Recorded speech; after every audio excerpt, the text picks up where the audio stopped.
সাথে দিনে রাতে আমি চলতে পারবো না।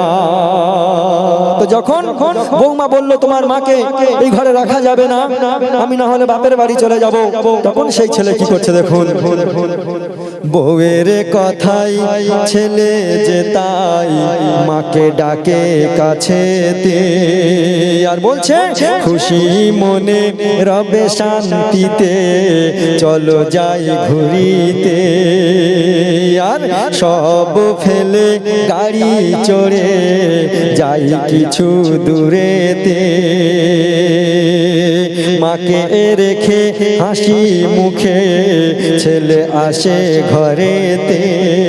মাকে জঙ্গলে ছেড়ে এসে বিবিকে বলছে শোনো প্রিয়